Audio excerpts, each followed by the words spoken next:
செல்வராகவன் அவ்வப்போது பார்த்தீங்கன்னா, ட்வீட் போடுறது வழக்கமா வச்சுருக்காரு.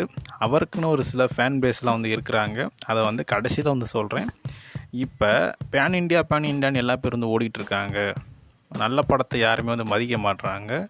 பேன் இண்டியா பண்ணா தான் ஒரு நல்ல படம். முன்னாடிலாம் பார்த்தீங்கன்னா, 100 நாள் வந்து படம் ஓடும். இப்போலாம் பார்த்தீங்கன்னா, 3 நாள், 4 நாள் கூட ஓட மாட்டேங்குது. அதுக்கப்புறமே படத்த தூக்கி விட்டுறாங்க. அப்படின்ற மாரி ஒரு ட்வீட் வந்து போட்டிருக்காரு.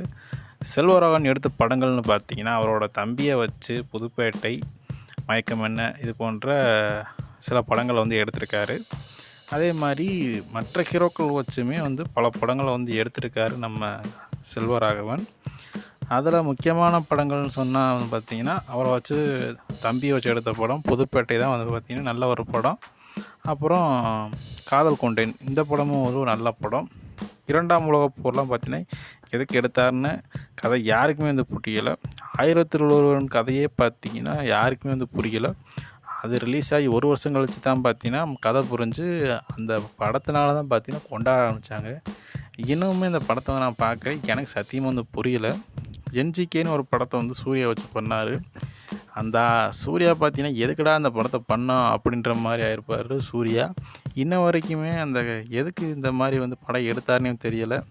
இப்படி இருக்க நிலமையில் மற்ற டைரக்டரை பார்த்து பொறாமைப்படுறாரு நம்ம செல்வராகவன்.